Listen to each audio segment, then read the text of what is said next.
물 들어올 때 노젓는다는 말이 있습니다. 일 잘하는 대통령, 열심히 하는 대통령, 5년 후에 박수 받으며 청와대를 떠나고 싶어 하는 대통령이 있을 때 지방정부도 합을 맞춰서 정말 좋은 성과를 냈으면 좋겠고요. 그런 좋은 성과들이 하나하나의 모범으로 우리 국민들을 기쁘게 하고 국민들을 행복하게 했으면 좋겠습니다. 인권연대는 정부나 기업의 지원을 사양하고 오로지 시민의 참여로만 운영하는 100% 순도의 민간 인권단체입니다. 국내에 계신 스픽스 구독자 여러분 안녕하세요. 오창익입니다. 제주는 가장 인구가 적은 광역정부입니다. 그래서 국회의원도 겨우 3명만 뽑습니다. 그러나 제주가 대한민국에 미치는 영향은 엄청납니다. 일종의 마음의 고향 같은 역할을 합니다. 따뜻한 곳, 가보고 싶은 곳, 환대받는 곳, 때론 사람이 살고 싶은 곳이기도 합니다. 그런데 이 제주가 육지 사람들이 오히려 걱정해줘야 하는 곳이 되었습니다. 온갖 지표로도 제주가 뒷걸음질 치고 있다는 것을 확인할 수 있고, 아쉬운 건 돈의 갈등도 제대로 해소하지 못하고 있습니다. 한마디로 말해서 리더십 부재 상황이 계속되고 있습니다. 더불어민주당 소속 도지사는 심지어 원희룡보다 못하다는 이야기까지 듣고 있습니다. 이쯤 되면 심각한 상황입니다. 부디 제주가 모범이 되었으면 좋겠습니다. 다만 반걸음이라도 육지보다 앞서는 섬, 평화의 섬, 생태의 섬, 환대의 섬, 내실 있게 성숙하게 발전하는 섬이 되었으면 좋겠습니다. 마치 등대처럼 육지를 환히 비추는 역할을 했으면 좋겠습니다. 스픽스가 야심차게 마련한 프로젝트 방송, 이재명 대통령 같은 일꾼을 찾아라. 이번 주에도 제주에 대한 고민을 이어가 보겠습니다. 제주의 현역 국회의원이고요. 우리 스픽스 구독자 여러분께는 아주 익숙한 분인데요. 문대림 국회의원 모셨습니다. 어서 오십시오. 반갑습니다. 반갑습니다. 네. 야, 그리고 정치평론의 길이나입니다. 길이나 사전 찾아보면 지혜와 재주가 썩 뛰어난 사람입니다. 정진호 평론가 모셨습니다. 어서 오십시오. 안녕하십니까. 네. 근데 제가 기린나라고 박진영 하는 줄 알았는데 갑자기 제 아니, 이름. 저기는 최고봉이라고 소개할 겁니다. 네, 환영합니다. 막 던집니다.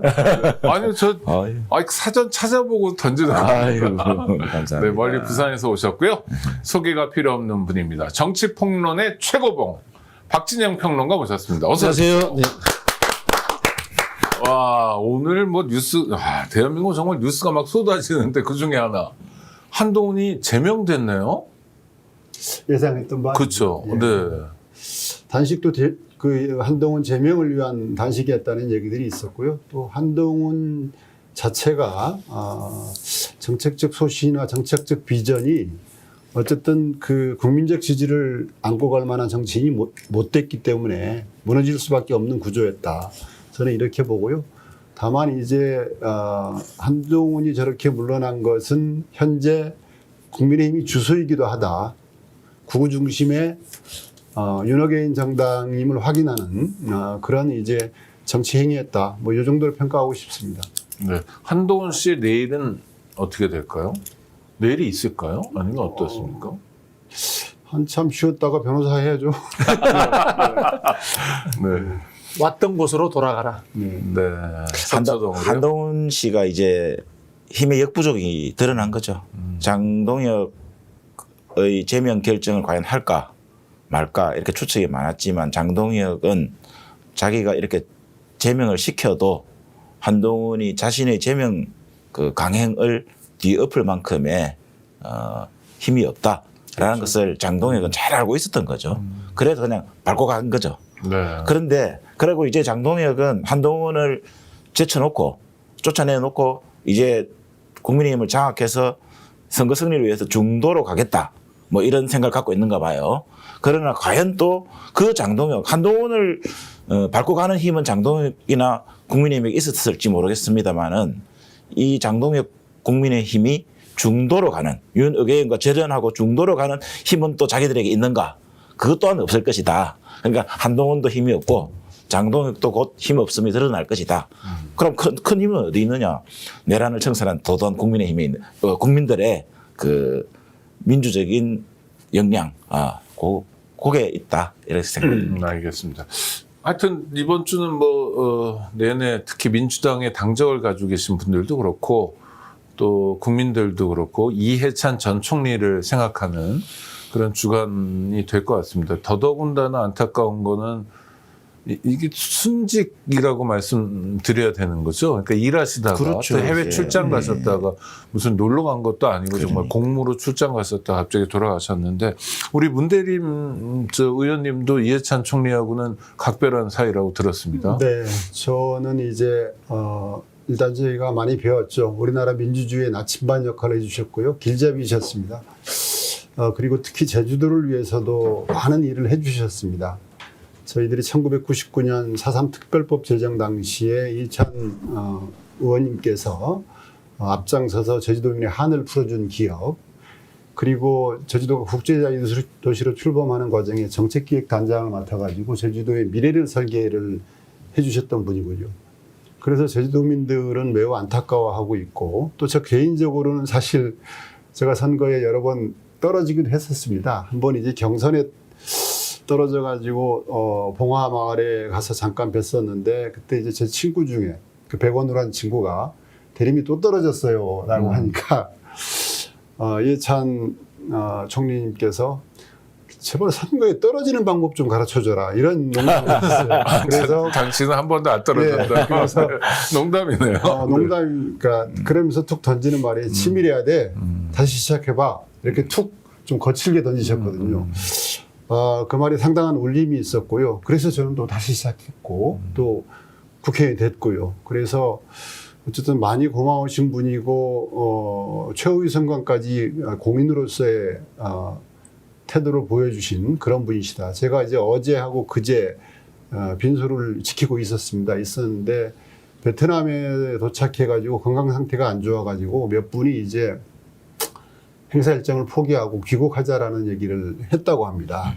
그런데 여기까지 왔는데 이제 행사에 참여해서 할 일을 하고 가야 된다, 그런 고집을 보이셨다고 하고요. 어쨌든 최후의 순간까지 공인의식에 충실했던 그러한 분이시다. 그래서 이제 어저께 많은 분들이 오셨는데 이해찬 총리님의 유지를 받들기 위해서 더 노력하자, 더 심기일전하자 라는 이제 의지들을 모으는 시간이기도 했었습니다. 근데 그 일종의 현상 같아요. 물론 뭐 무슨 김수환 추기경이나 뭐 노무현 대통령, 김대중 대통령 이런 반열은 아니지만 그래도 3층부터 뭐 지하 1층까지 조문객들이 줄 서고 이런 거는 사실 볼 수 없는 일이잖아요. 그러니까 왜 이해찬인가? 이해찬 정신? 뭐 이런 건 어떻게 해석해야 될까요? 제가 어저께 지키면서 느꼈던 부분은 의외로 이제 일반 시민들이, 물론 이제 유명인들도 오셨고 국민의힘 태용호 의원까지, 전 의원, 윤상현 의원까지 이렇게 오는 모습을 보긴 했는데 일반 시민들이 대다수였다. 그리고 그분들이 빈소에 들어서기 전부터 눈물 흘리는 모습을 보면서 이분이 살아온 삶의 궤적이 항상 그분들과 호흡하면서 그분들이 정서를 받아 안는, 그분들을 걱정하는 삶이 아니었는가, 그런 생각이 들었습니다. 어쨌든 저는 이제 위대한 지도자라는 말을 감히 드리고 싶습니다. 네. 좋습니다. 두 분도 뭐 우리 이해찬 전 총리 관련해서 추억도 많으시고 그럴 네, 텐데. 뭐 저는 뭐 최근까지 이제 주기적으로 식사도 모시고 했었는데요. 일단 사회 현상으로 이해찬 총리가 돌아가신 부분에 대해서 우리 사회에 어른이 없다. 그래서 이 진영을 달리 하더라도 이해찬 총리는 어른의 역할을 하셨다라는 느낌이 듭니다. 그리고 그 어른의 역할이라는 것은 바로 꽃함인 것 같아요. 늘 말씀하시는 퍼블릭 마인드를 가지고 여야를 넘나드는 보편적 진리를 이야기하셨기 때문에 모든 국민들이라든가 야당 쪽의 의원들도 조문을 하지 않았나, 그런 생각이 듭니다. 우리 정 위원장님. 네. 저는 오늘 검은 넥타이를 하고 네. 있잖아요. 상기간이라서 5일 동안 이렇게 매일 이렇게 입고 다닐 생각이고요. 다니고 있고, 어제 부산에서도 부산시당사에 그 빈소가 마련돼 가지고 그 저희 지역 분들하고 같이 이제 조문도 하고 오고 그랬습니다. 이해찬 총리님 그 처가가 부산입니다. 네. 예, 그래가지고 그렇고, 저는 또 과거에 조금 전에 문대림 의원님이 말씀하셨던 제주 국제자유도시특별법 그거 네. 할 때 그 정책기획단장 할 때 제가 같이 우리 당 또 정책의장을 하고 계셨기 때문에 그때 제가 이제 이해찬 정책의장님 부하로 당의 정책위원회 그 정책 그 심의위원을 하고 있었습니다. 그래서 이제 직속 상관이셨다 이런 말씀을 드리고 저는 또 학생운동을 하다가 정치를 해야 되겠다라고 생각한 게 3당 합당 이후에 노무현 대통령께서 부산에서 떨어질 때 그때 정치해야 되겠다 이런 생각을 가져봤는데 그 이전에 1988년도 광주 청문회에 나오셔서 젊은 30대 이해찬 국회의원께서 그 평화민주당의 국회의원으로서 제야 출신 이해찬 의원께서 활약하시는 걸 보고 운동권 하시다가 민주화운동, 제야민주화운동 하시다가 정치를 하러 가셔도 크게 그 원래 정신이 다소 변질된다든지 바뀌지 않고 저렇게 꼿꼿하게 원칙을 지킬 수 있구나라는 나름대로의 제 나름의 귀감이 되었던 분이다. 이런 것들을 회상해 봅니다. 네. 하여튼 뭐 고마운 분 뭐 이런 평가도 많은데 이해찬 총리 명복을 빌고요. 하여튼 여기 계신 세 분이 제2의 이해찬, 제3의 이해찬이 되어 주셨으면 좋겠고 그런 게 아마 국민들의 헛헛한 마음 같아요. 그래서 좀 개인적인 이익 말고 좀 공동체를 위하는 모습을 보여달라 이런 건데 하여튼 감사하고요. 아니 저는 좀 화가 나는 대목이어서 죄송한데 네. 왜 죄송하냐면 사실은 다 익숙한 사람들이고 제주는 연고가 강한 동네잖아요. 그렇죠? 다들 알고 그래서 여쭤보기 죄송하지만 예. 내란 당일날 네. 더불어민주당 소속의 도지사가 보인 행태가 이상했다는 얘기가 반복해서 나와요. 이게 사실은 뭡니까? 사실은 당일날 KBS에서 청사 폐쇄에 관한 보도 그리고 오영훈 지사의 3시간 행적이 묘연한 보도가 있었고요. 그래서 제주도민들이 매우 놀랐습니다. 왜냐하면 아시다시피 제주인 경우에는 이승만 계엄 1948년 11월 17일 날 있었던 그 불법 계엄으로 인해서 많은 사람들이 제주도민들이 그 직결 처분이라는 이름하에 돌아갔었거든요. 뭐 그런 이제 트라우마가 있어서 불법 계엄에 대해서 화들짝 놀라고 있는 그 순간에 도청이 폐쇄되고 지사의 행적이 묘연했다. 이 과정 속에서 사실 그 역사 속 위기 순간 아닙니까? 그런 순간에 도민의 생명과 안전을 지키기 위해서 나서야 될 도지사가 안 보였다는 것에 대해서 도민적 실망감, 특히 이제 민주당 지지층들의 실망감이 매우 큽니다. 그래서 최근에 이러저런 조사 결과의 내용도 그렇다고 합니다만은 민주당 내에서 밀어내는 정서가 큰 이유가 그날 보여준 모습은 씻을 수 없는 과오다. 그래서 일부의 사람들은 저도 뭐 그렇게 생각을 해봅니다만은 친위 쿠데타이기 때문에 성공할 줄 알고 몸을 살했던 게 아니냐 이런 문제제기도 가능하거든요. 또 그런 일이 있었고 관련해서 저희 민주당 당원입니다만은 고부건 변호사라는 분이 문제제기를 했었습니다. 한 부분에 대해서 또 그걸 또 이제 명예훼손이라는 고발로 응대를 하거든요. 그러니까 고발로 응대할 게 아니라 차분한 설명이 필요한 것이고 그 과정에 실수가 있었다면 성찰하는 모습을 보여줘야 되는데 그렇지 못했다는 부분. 그래서 이런 부분들에 대해서는 그냥 지나갈 수 없는 부분이다. 이렇게 생각을 하고 있습니다. 좀 답답하고 아쉬운 대목이어서 그러면 당내에서 무슨 진상규명 같은 걸 안 하나요? 이번 특검법 2차 특검법이 통과됐고 거기에 계엄 당일 지방자치단체 부하 수행에 관한 내용도 들어 있고요. 네. 아마 이제 특검에서 이제 그냥 지나가지는 않을 것이다. 뭐 제 개인적인 생각입니다만 그렇게 보고 있습니다. 그건 중요한 그러면은- 리스크네요.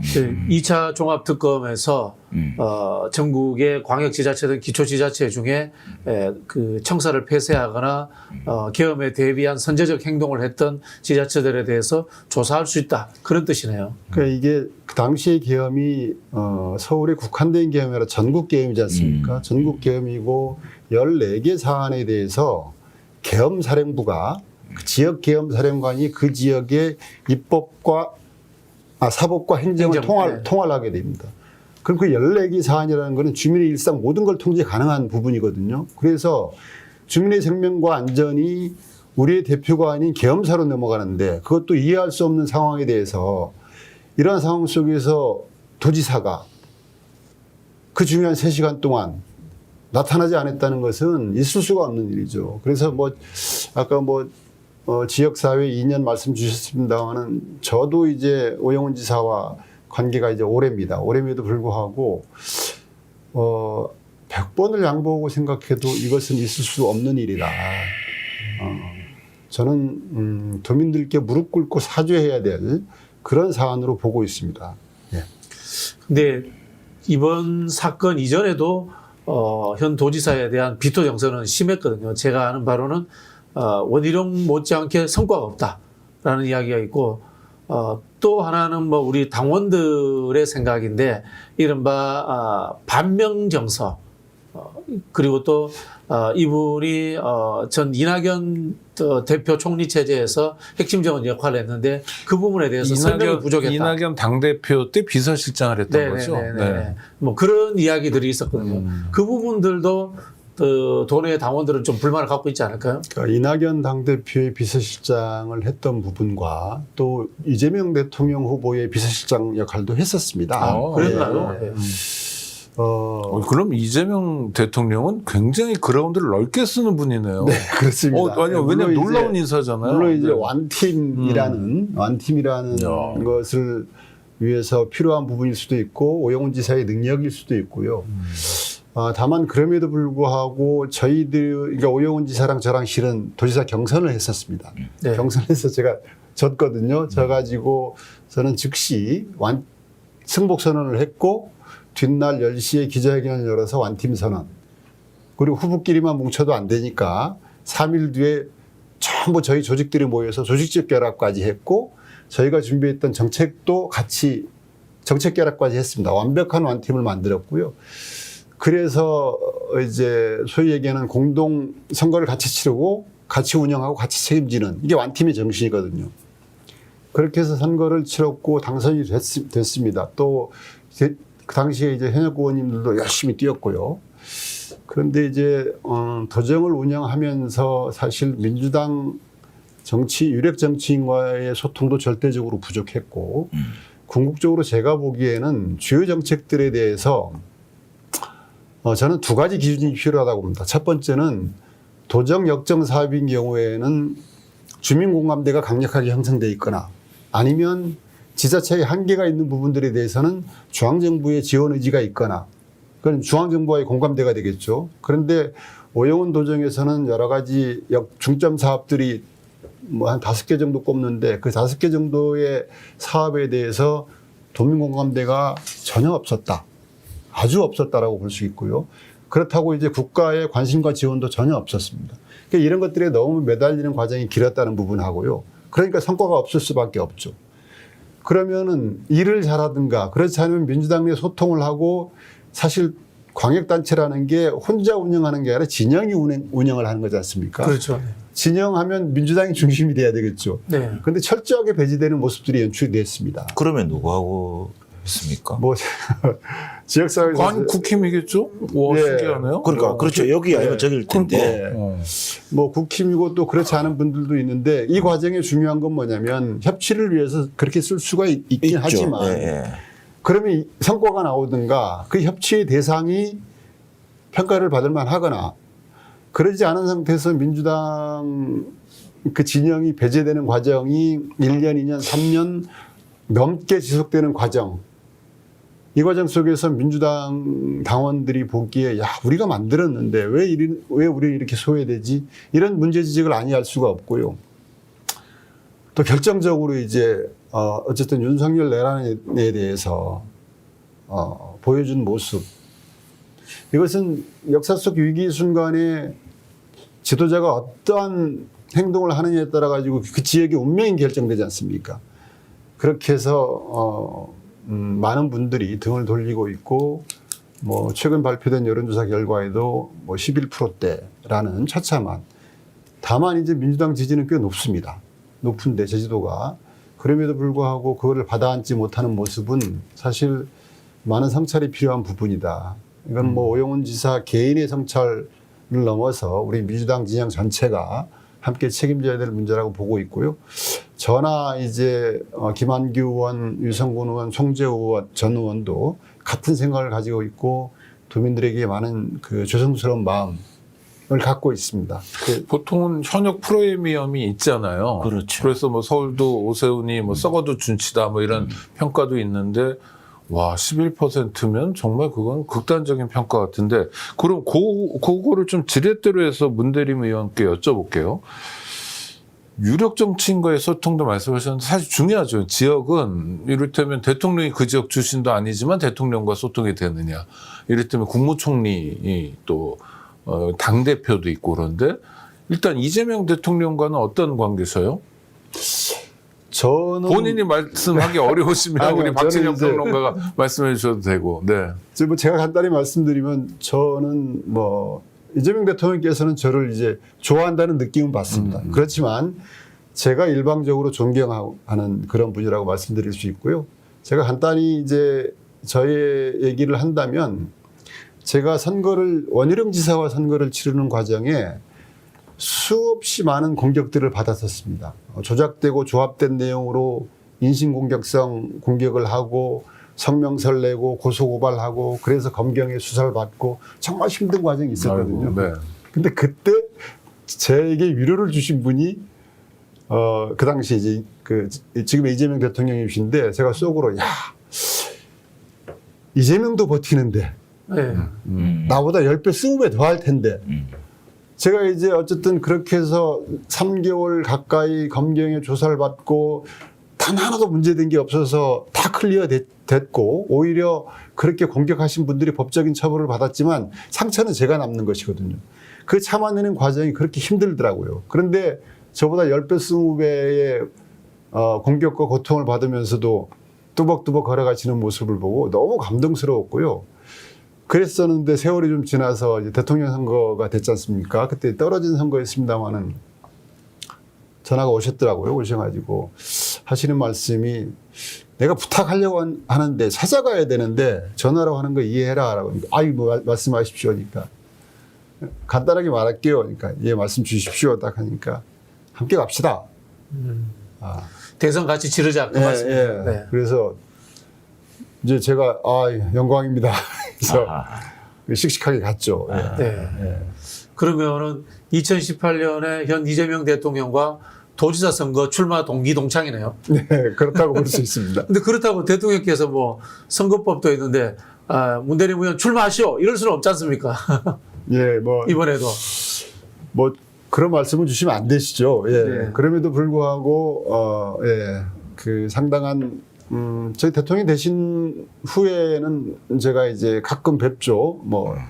그 원내 지도부 만찬 때도 뵀었고 이렇게 하는데 좋은 느낌 갖고 있습니다. 조심해야 되거든요. 네네네. 다 알아들었을 것 같아요. 아니, 근데 예, 보고 계신 분들이. 예를 들어 이런 건 있지 않습니까? 그러니까 나는 평소 대통령과의 관계가 있고 그렇기 때문에 만약 도지사가 되면 도 발전을 위해서 이런 것들을 할 수 있다. 이런 거는 선거법 위반인가요? 아니잖아요. 아니죠. 그거는 비전이잖아요. 저는 네. 그 오영훈 도정의 문제 중에 가장 큰 문제 중에 하나가 현 정부와 합을 맞추지 못하는 이런 부분에 있다고. 그렇죠.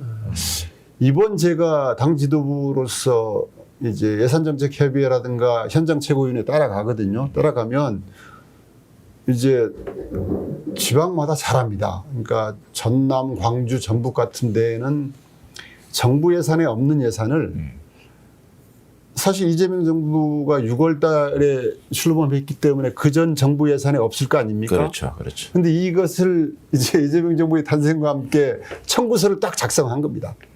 대통령께서 유세 과정에 말씀하셨던 내용, 그리고 공약으로 나온 내용, 123대 국정과제에 관한 내용들을 지역에 맞게 딱 정리해가지고 대통령의 약속을 지키기 위해서 이러이러한 사업을 해야 됩니다 해서 청구서를 내미는 모습. 그렇죠. 그렇죠. 그렇죠. 그렇게 그렇게 해서 다 그렇게 그게 하죠. 예. 그러면 기존 예산안에 없는 신규 사업으로 올라가지 않습니까? 신규 사업 비중이 꽤 많습니다. 네. 뭐 4, 50개, 5, 60개 되는 지역이 있고요. 그래서 그 5, 60개 예산 중에 이재명 정부의 5년치 예산이 이제 녹아나 있는 거죠.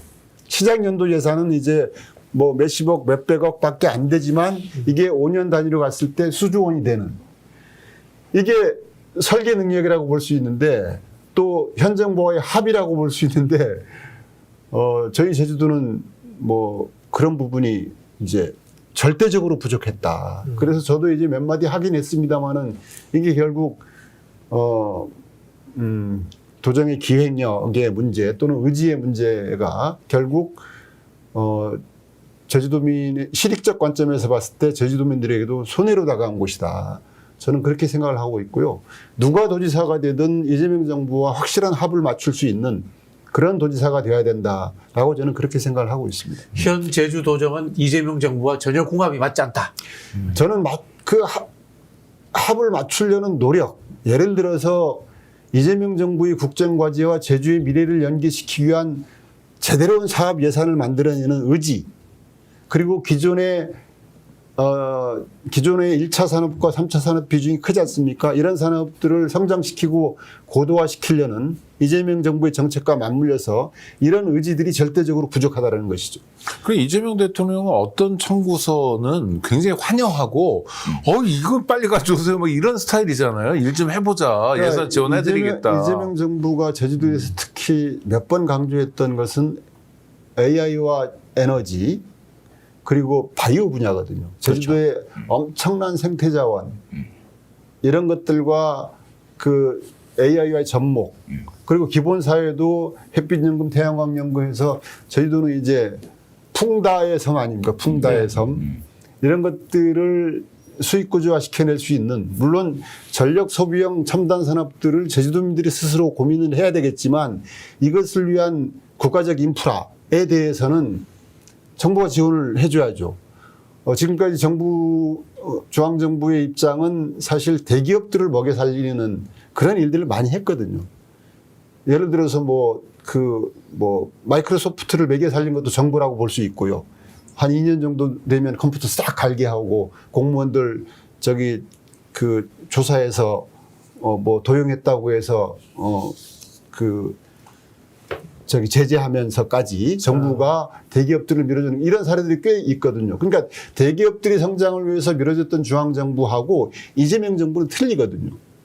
그러니까 제주도의 그 내생적 자원을 가지고 이렇게 수익 구조화하겠습니다라고 하면서 청구서를 내밀면 이게 된다 하면 과감하게 도와줄 수 있는 이런 정부거든요. 그럼 제주는 앞으로 4년 5개월, 4개월 남은 이재명 정부 시기가 제주 도민 입장에서는 되게 중요한 시기겠네요. 뭔가 해볼 만한 시기. 그래서 저희는 새 판을 짜야 된다라고 보고 있습니다. 새 판을 짜야 되고요.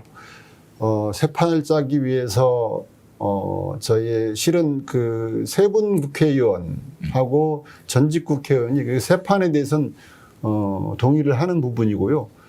구체적으로 포럼 출발은 저하고 송재호 전 의원만 했습니다마는 그 새 판에 대한 요구는 이제 상당하다 이렇게 보고 있습니다. 그래서 지금 그 정부하고 이야기를 하셨는데 제가 잠시 제 자랑을 좀 하겠습니다.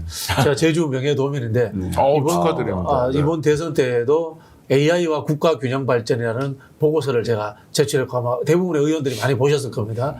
거기에 제주도를 집어넣었습니다. 사실 AI 대전환과 관련해서 제주, 강원, 충남이 빠졌었거든요. 네.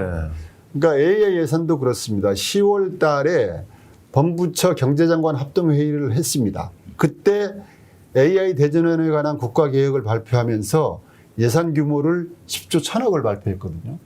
그러면서 정부에서 한 말이 뭐냐면 이 10조 1,000억 예산은 26년 예산부터 반영한다.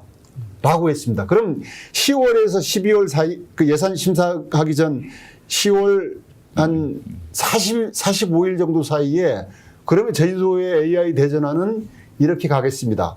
AX 플랫폼 사업은 이렇게 가겠습니다. 라는 사업을 만들어서 청구서를 내밀어야 되거든요. 그렇죠. 근데 이게 없었죠.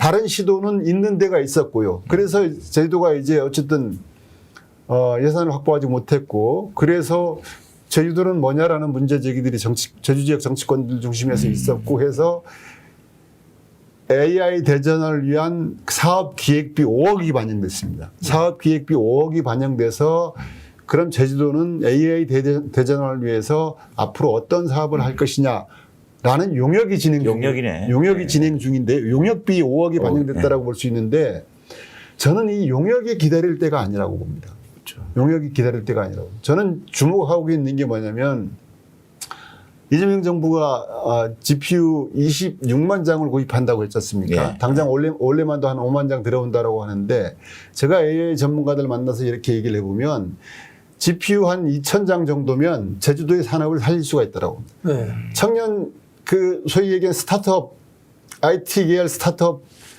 그걸 희망하는 청년들을 엄청나게 끌어모을 수 있고요. 지금 제주도에 보면 한 3년 동안, 3, 4년 동안 한 13,000명 정도의 청년들이 제주도를 떠났거든요. 다 네. 일자리 찾아서 떠난 것입니다. 그러니까 육지에 일자리 찾아서 떠날 정도면 나름대로 경쟁력이 있는 젊은이들. 경쟁력 있는 네. 젊은이들이거든요. 그들에게 일거리와 일자리를 만들어줄 수 있는 내용들에 대해서 실질적인 고민. 그럼 GPU가 지금 정부에서도 제가 알아보니까 26만 장 들어오는데 이걸 어떻게 쓰겠다라는 계획들이 지금 완벽하게 갖춰져 있지 않거든요. 그렇겠죠. 잡아가고. 그래서 이제 네이버나 LG 쪽에 이제 무상 공급하는 형태 저는 그걸 안 좋은 정책이라고 보고요. 그 기업들은 자기 돈으로 사고 어쨌든 지방 정부나 대학 연구단체 이런 데는 무상 공급을 해주면 된다. 이렇게 보고 있고 제주도도 한 2,000장 정도를 가져오게 되면 제주도가 컨텐츠가 상당히 많은 곳이거든요. 네.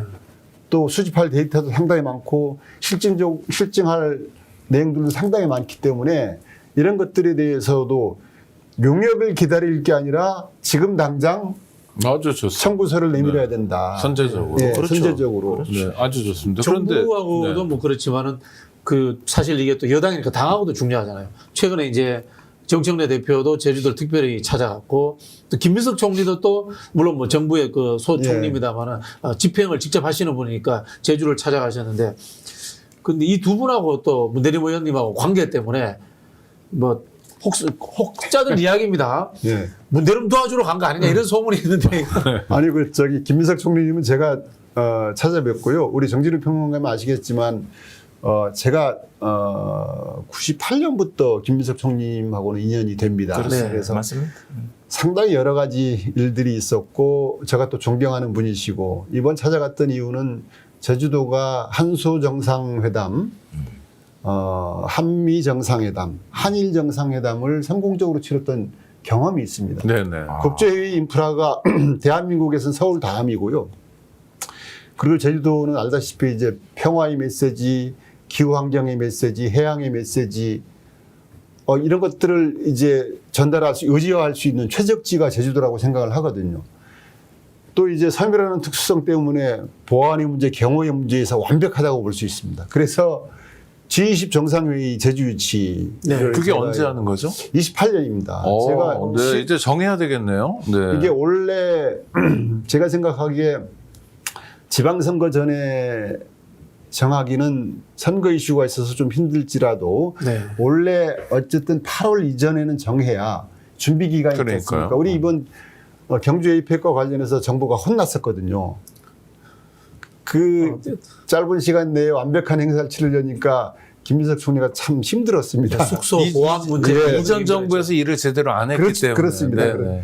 그러면 이제 그런 실수를 되풀이하지 않기 위해서 그리고 이제 G20 정상과 국제기구의 수장들을 모시는 최상위 정상급 회의지 않습니까? 이것을 성공적으로 치러놔야 되는데 그러려면 올 8, 9월 이전에 정해야 되거든요. 네. 그래서 이제 저는 이제 유치 운동을 이제 하고 있고 유치 계획서를 전달을 했습니다. 전달을 했는데 김민석 총리께서 너무나 제주도에 애정이 많으신 분이거든요. 네. 완벽하다. 유력 후보지로 검토하겠다. 뭐 이런 그 이상의 표현을 못하지 않습니까? 네. 그렇게 했고요. 실은 정청래 대표님께도 제가 실은 그 G20 제주 유치의 필요성에 대해서 얘기했고 아주 긍정적으로 당에서 할 수 있는 일이 있으면 하겠다라고 하셨고요. 그렇습니다. 그리고 정청래 대표님은 이번 제주도에 오셔가지고 정청래 대표가 처음 이재명 대통령이 떨어졌을 때 포금을 하셨었고 그 뒷날 제주도 왔었습니다. 제주도 와가지고 폭음 뒷날 중요합니다. 네. 갔던 데가 비자림이 가서 마음을 달랬던 그런 이제 그리고 올라왔던 추억이 있으신 분이신데 그래서 비자림을 꽤 좋아하시는 분이십니다. 그런데 최근에 제주도에서 좋아하는 게 바뀌었습니다. 네. 비자림이 아니라 문대림으로 바뀌었어요. 그래서 네, 그래서 이거 아재 개그네. 아재 개그가 아니고 공개적으로 마이크를 잡고 그렇게 말씀하셨어요. 그렇게 말했다. 제가 비자림 정청래 대표께서 비자림을 아주 좋아하지만 비자림보다 더 좋아하는 게 생겼다. 문대림이다라고. 네. 제가 이제 뭐 그 전부터 존경하고 좋아하는 분이시지만 당 대변인을 맡으면서 잘 모시고 있거든요. 네. 그렇습니다. 네. 근데 저기 일자리인과 정길 위원장님 문대림. 계시니까 네. 부산도 APEC이라든가 G20 이런 데 늘 경쟁 도시 아닙니까? 제가 좀 참고 있었습니다. 제가 말씀드릴게요. 서울 다음으로 최고의 아니, 마이스 산업의 대주도다 이러는데 그건 평가한 기준이 그렇고요. 제가 조금 참고 있었습니다. 부산에 대해서 말씀드리면 실은 부산은 할 게 있습니다. 네. 28년도에 국제회의가 꽤 되는데요. 제가 이제 실은 우리 이재명 대통령님 공약에 UNOC 네. 대한민국 유치 공약을 제가 집어넣는데 결정적 역할을 했습니다. UN 해양총회거든요. 네, 예. 제가 작년에 부산 OC 부산 해양총회가 있었습니다. 네. 거기 이제 제가 우리 민주당 해양수산 특별위원장이어서 네, 네. 참석해서 뭐 이제 미국 관계자, 노르웨이 관계자, 벨기에 국제 해양 관련 관계자들 쭉 만났었고요. 그런 과정 속에서 UNOC를 유치하면 좋겠다. 실은 네. 제주도에 유치하려고 했었어요. 네. 제주도에 유치하려고 했었는데 분위기가 걷잡을 수가 없어요. 요즘 부산 쪽으로 쏠리는 게. 네. 근데 이 UNOC가 한 18,000명 정도 오거든요. 오, 엄청나게 오네요. 그러니까 이제 그 G20만큼 한 규모입니다. 그러면 부산은 해양으로 가고, 네. 해양으로 가고. 여기는 국제협력, 평화 이런 그렇습니다. 개념. 좋네요. 예. 역할 분담. 멋있네요. 평화와 인권의 성지 아닙니까? 네. 제주도가. 그렇죠. 예, 그래서 제가 그 존경하는 전재수 지금 장관님 아닙니다. 전재수 장관님께도 UNOC 욕심내는 건 좋은데 G20 욕심내면 당신하고 나의 30년 관계 끝이다. 우리는 이제 부산은 그 엑스포 유치를 그 실패하고 110 몇 대 뭐 20 몇으로 참패했지 네, 않습니까? 그래서 뭐 당분간 부끄러워서 막 얼굴 내밀기 어렵습니다. 그러니까 부산시장이 누구지? 부산시장 정권 교체되기 전까지는 말하기 어렵습니다. 제가 부산을 위해서 실은 물론 이재명 대통령께서 주장하셨지만 그것을 당에서 받아가는 게 전데요. 북극 항로 지원 특별법을 제가 대표 발의했고 네. 국회에서 제가 5번인가 6번 토론을 했습니다. 그러면서 이걸 붐업을 시켰거든요. 그래서 머릿공약으로 올라가게 만들었고 네.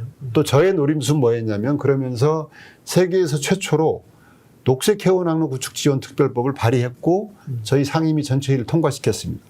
앞으로 이제 북극 항로 시대가 열리게 되면 화석 연료를 사용하지 못하거든요. IMO 규제 때문에. 그러면 소위 얘기하는 그린 연료 시대가 옵니다. 그린 연료 시대가 와야 되는데 대한민국에서 그린 연료를 생산하고 그린 연료 벙커링으로 가장 적지가 어디냐? 저는 제주항이라고 보고 있습니다. 왜냐하면 제주는 지금 재생에너지 비율이 한 전국 평균 한 10% 되나만 하는데 제주도는 20%가 훨 넘거든요. 출력 제어를 그렇게 해서 계속 해야 되는 입사고니까 그런 남는 전기로 인해서 물론 오영훈 도정도 그린 수소 생태계를 위한 접근을 했지만 이게 지방비로 짊어지고 갈 수가 없는 것이거든요. 국가에서 전력과 전해 설비에 관한 그 엄청난 비용, 그 기술력을 국가의 재원을 통해서 끌어올려줘야 되는 것이거든요. 그래서 녹색 해운항로 구축 지원 특별법이 통과되게 되면 시범항로로 제주 목포간 시범항로로 지정을 하고 제주에 먼저 그런 이제 인프라를 구축하도록 하기 위해서 법안을 발의했고 지금 상임위 전체 회의를 통과시켰습니다. 그래서 그럼 그게 에너지가 수소인가요? 그렇죠. E4 그러니까 파워 투 X라고 해서요. 수소로 전환하는 거죠. 수소로 전환을 하는데 지금 저희가 오영훈 도정도 그린 수소 생태계를 얘기하고 있지만 지금 뭐 버스도 운영을 하고 있는데 다 육지에서 들여와 가지고 쓰고 있거든요. 개질 수소로 해가지고 그러면 그럴 수밖에 없는 게 지방 재정으로 수소를 생산하려면 경제성이 안 나오고 그렇죠. 네, 네. 기술력도 못 받쳐주고 그러니까 이걸 누가 책임져야 되느냐면 설계로서 국가가 책임지게 만들어야 됩니다. 네. 설계로서 국가가 투자하게 만들고 대한민국의 그린 연료 벙커링에 대해서 제주도가 상당 부분 선제적으로 앞서갈 수 있도록 국가가 지원을 해줘야 되는 것이죠. 그 과정 속에서 그 스마트 항만과 관련한 여러 가지 일자리들이 생기는 것이고요. 그리고 재생에너지가 수익 구조를 만들 수 있는 큰 이제 그 내용을 거기서 찾는 것이죠. 그렇게 그렇죠. 해서 방향은 정해져 있고 그걸 어떻게 도정으로 연결시키냐의 숙제인데 제주는 안타까운 게 그러니까 아까도 말씀하신 중점 사업 추진할 때 도민 공감대가 형성되고 이게 근거가 돼야 되는데 제2공항도 그렇고 뭐 아니 그 다 양쪽 얘기 들어보면 타당성이 있으면 이쯤 되면 좀 정돈을 하고 항만 문제도 그렇고 여러 가지 쟁점 어떨 때 보면 516도로는 아직도 있고 막 그래서 어수선해요. 네. 그럼 만약에 그 도민의 선택을 받고 그래서 제주 도정을 책임지시게 된다면 이 해묵은 갈등 사업 여기에서 도민 공감대를 뽑아내는 역할 어떻게 하실까요? 저는 자칭 타칭이요. 저는 해결사. 네, 좋습니다. 네. 제주도에 그 큰 지금까지 여러 가지 갈등 요인들이 있었거든요. 큰 문제들이 있었습니다. 근데 제가 이제 강정 해군기지 있지 않습니까? 네. 지금 조용하지 않습니까? 네. 거기 구상권 문제가 크게 그 작용이 됐었고 그 갈등 구조가 오래 갔었습니다. 그것을 제가 주도적으로 풀었었던 경험이 있습니다. 국방부를 쫓아다니고 대검을 설득하고 고검을 설득하고 청와대를 설득하면서 결국 풀어냈었고요.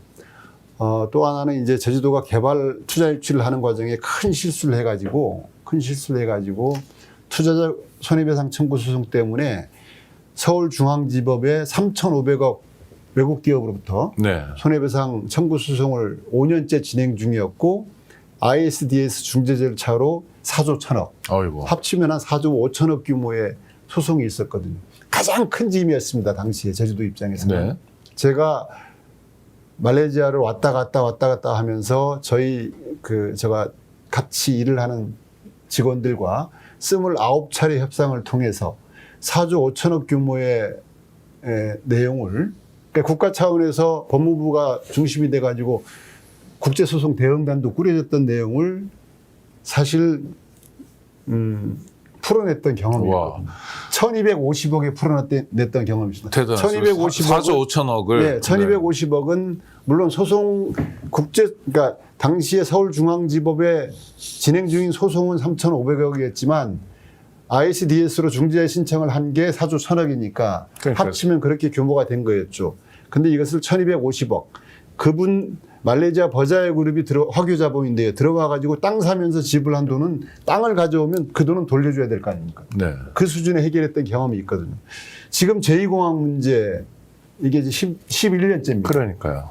저는 원래 말쯤이면 이 건을 정리해야 된다. 그렇습니다. 그러니까 이게 한쪽을 눌러서 해결하는 건 아니잖아요. 눌러서 네. 해결될 문제가 아니고요. 그러니까요. 지금 쟁점이 되는 문제가 사실 이제 수요 예측에 관한 문제. 그러니까 한 4,500만 수요 예측을 했는데 실제로 해보니까 3천만 명 정도밖에 안 나오더라. 네. 이 갭 니네 도민들 속인 거 아니냐. 뭐 이런 검증 이슈가 있고요. 그리고 환경적으로 조류 충돌에 관한 문제, 또 동물계에 관한 문제, 법정 보호 중에 관한 문제 이런 몇 가지들이 있는데요. 이런 것들에 대해서 정확하게 도민들께 정보를 주고 도민들께 선택권을 맡겨야 됩니다. 저는 이제 관련해서 주민투표를 주장했었는데요. 주민투표가 정 어려우면 확장된 공론조사 방식에 의해서 결론을 내야 됩니다. 그러니까 정부에서 공항을 지어주겠다고 하는데 반대하는 곳은 제주도가 저는 유일한 줄 알고 있습니다. 그 주민투표는 왜 안 되는 건가요?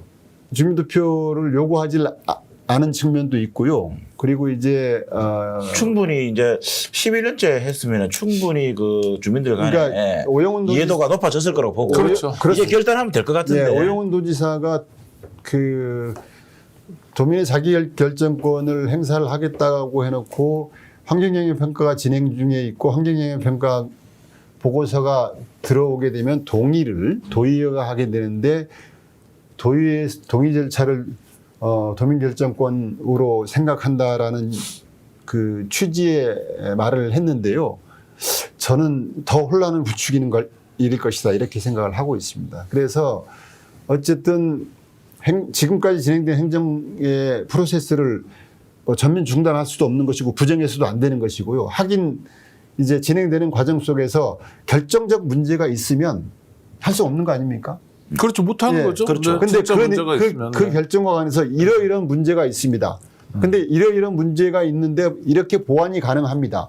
근데 이것은 넘을 수 없는 문제입니다. 이것들을 빨리 정확하게 객관적이고 그렇죠. 전문적이고 투명하게 정리해서 도민들의 알 권리를 보장하고 하고 주민투표 그렇죠. 또는 확장된 공론조사 방식으로 가야 된다는 것이죠. 그러면 찬성론자나 반대론자도 다 동의하는 방법이다. 그렇죠. 어쨌든 네. 그 주민투표 100% 만족이라는 아니 건 일단 있- 정보가 다 투명하게 공개되면 네. 반대론자든 찬성론자든 동의할 수밖에 없고. 그렇죠. 네. 여기서 중요한 건 뭐냐면요.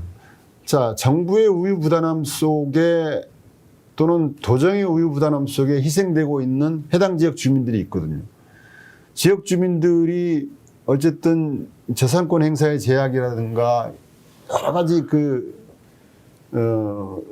손해의 정신적 그렇죠. 뭐 손해도 근데 죽도 밥도 아니고. 네. 네. 뭐 개발 행위 제한 이런 것도 못 할 수도 그렇죠. 있고 그럴 네. 거 아닙니까? 토지거래 허가제 이런 거. 예. 이런 것들에 대해서 정부 차원에서 어떻게 보상할 것이냐. 이것도 이제 만약에 공항이 이루어지지 않는다면 그에 준하는 보상을 해야 된다라고 봅니다. 그렇죠. 그거는 정부의 관심 여하에 따라 가지고 저는 충분히 내용을 만들어낼 수 있다고 보거든요.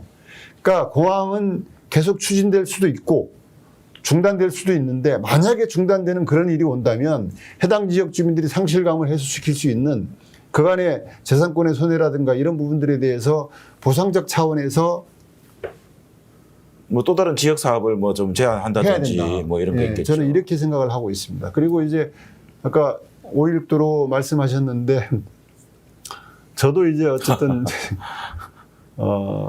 군사 정권의 잔영을 단계적으로 정리해야 되는 부분에 대해서는 동의하고요.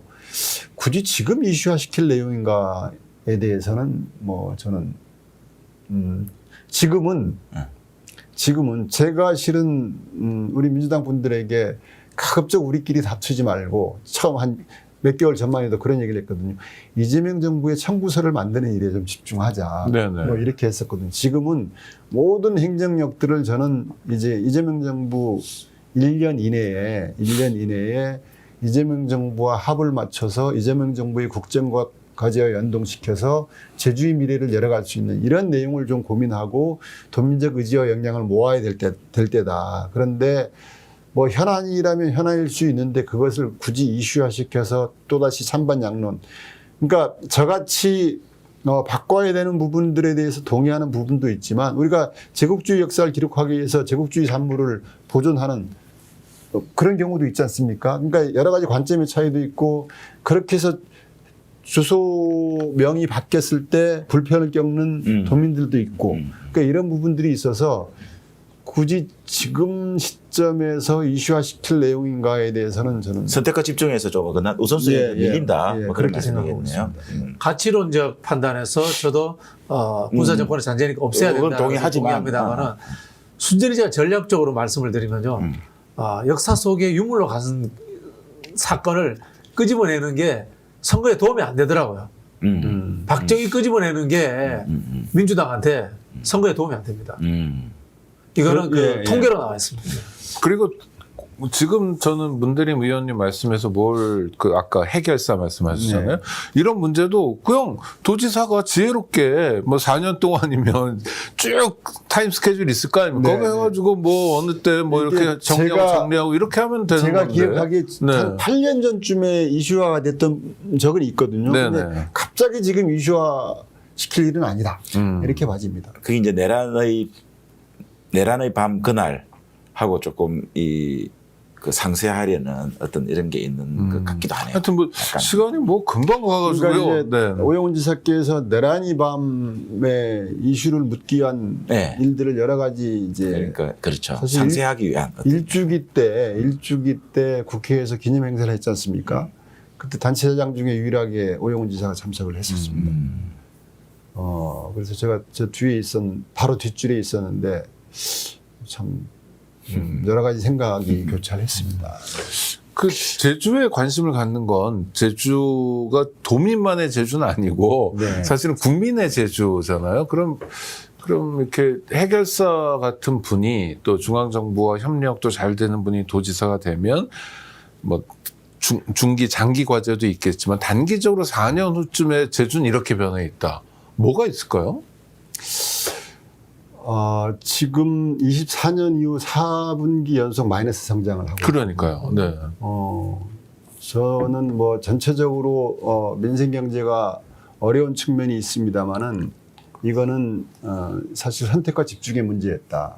그러니까 도정의 재원과 인력을 지금까지 오영훈 지사가 얘기하는 사업들이 우주산업, 그린수소 생태계, UAM, 15분 도시, 뭐 행정구조 개편. 그러니까 민생하고는 사실 도민들은 배고프고 정말 이제 바닥을 헤매는 형편인데 하늘을 얘기하고 있어요. 그래서 선택과 집중의 문제에서 이런 부분과 관련해서 저는 빠른 해결을 할 자신이 있고요.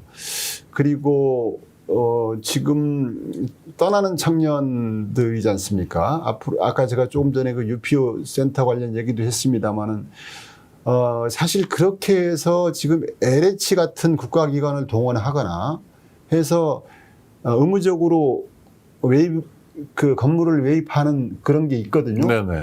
해서 리모델링해서 공급해 주도록 하고 뭐 이러면 리모델링 기간이나 입주 기간이나 이런 것들이 제가 단축되죠. 조사해 봤는데 6개월이니까 끝나더라고요. 음. 그러니까 빠른 시일 내에 요즘 이제 이재명 대통령께서 얘기하는 벤처 생태계를 부활하겠다라고 했는데 제주도가 최적지라고 봅니다. 그래서 이런 부분들에 대해서 발빠른 접근을 통해서 떠나는 청년이 아니라 돌아오는 청년들이 못 아들고 그래서 청년들이 마음껏 상상하고 마음껏 도전하고 마음껏 창조할 수 있는 이런 제주 저 만들어낼 자신이 있습니다. 마음대로 상상하면 이런 겁니까? 제주의 청년 벤처는 일주일에 4일만 일하고 3일 동안은 오름들 다니고 바다 다니고 이러면서 정말 워너베를 할 수 있는 그런 곳이다. 제주는. 요즘 와라 제주로. 요즘은 이제 1인 기업들이 꽤 많지 않습니까? 네네. 1인 기업들이 경제의 상당 부분을 좌우지하고 있는데 1인 기업들이 일을 할 수 있는 그 워라밸을 즐기면서 일을 할 수 있는 창조적 활동을 할 수 있는 최적지가 저는 제주도라고 보고 있습니다. 그래서 이제 워라밸도 이제 우리 국정과제에 들어갔거든요. 제주도의 정책에 포함됐고 그러면 워라밸을 위한 인프라가 필요한 것이죠.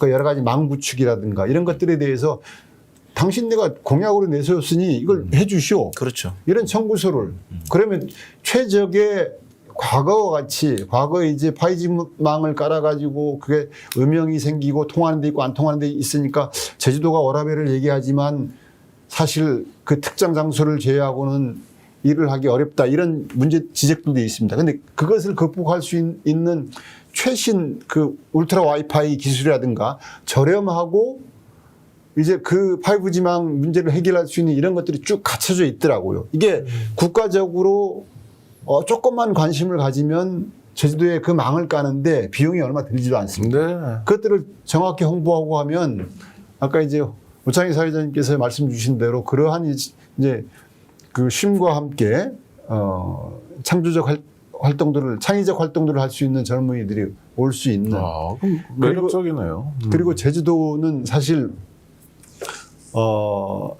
바이오 산업 잠깐 얘기를 했었습니다만 제주도에 엄청난 생태 자원을 가지고 이것을 스마트팜에서 키우고 이걸 또 바이오를 AI와 결합을 하게 되면 지금까지 문제가 뭐냐면 지금 당장 상품화 시킬 수 있는 그 식물들이 한 200여 가지가 되는데 말입니다. 그 임상 과정이 너무 길다고 합니다.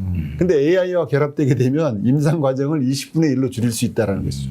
그럼 여기에 공적 자본이 들어가고 민간 선수 기업을 한두 개 끼우고 그리고 생산은 지역 주민들에서 공급하게 하고 이거는 뭐 제주도의 식생 자원도 그렇고 제주도가 화장품 지금 같은 거. 예, K-뷰티. 향장 산업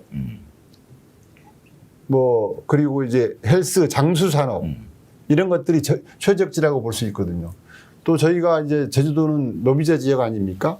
그렇게 해서 체류하고 치료하고 휴양할 수 있는 그런 공간이기도 합니다.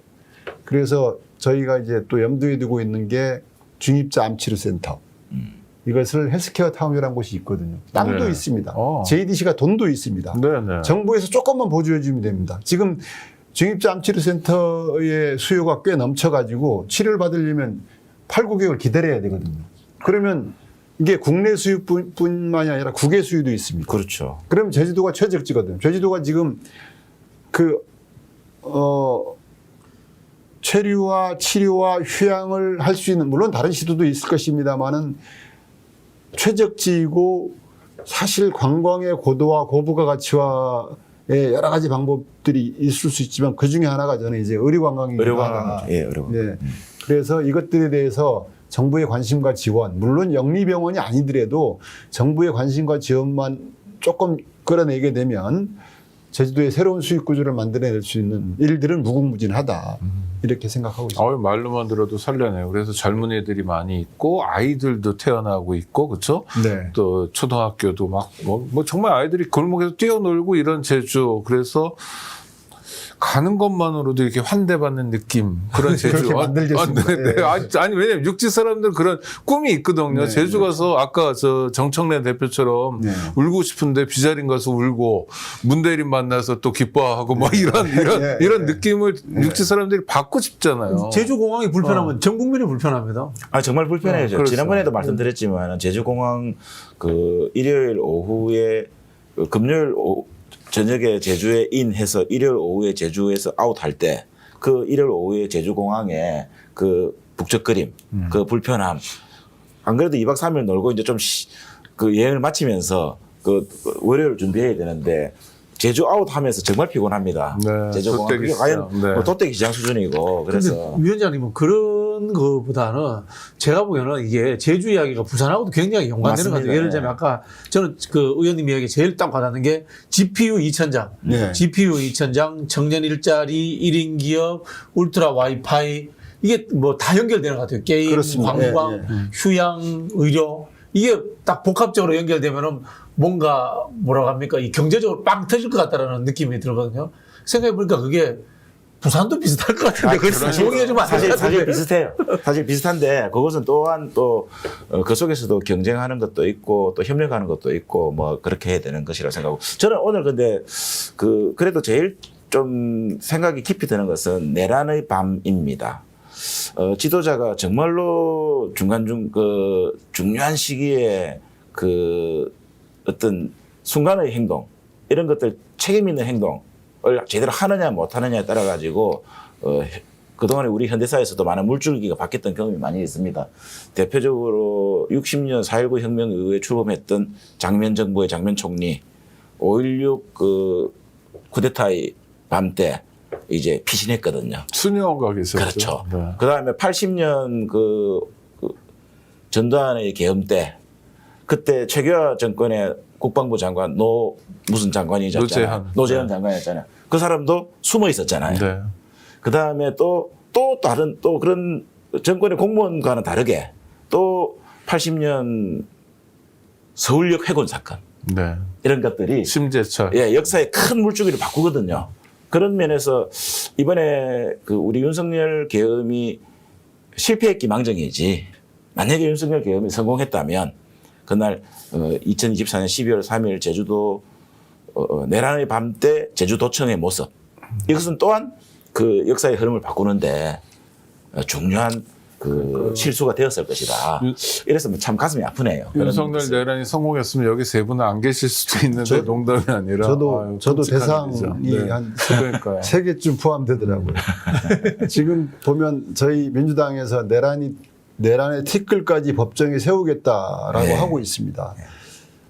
이런 주장에 대해서 피로도를 얘기하시는 분들이 있는데요. 티끌까지 왜 그래야 되느냐라고 하는데 그 티끌이 불꽃이 되면 야산을 태울 수가 있습니다. 그렇습니다. 온천지를 태울 수가 있거든요.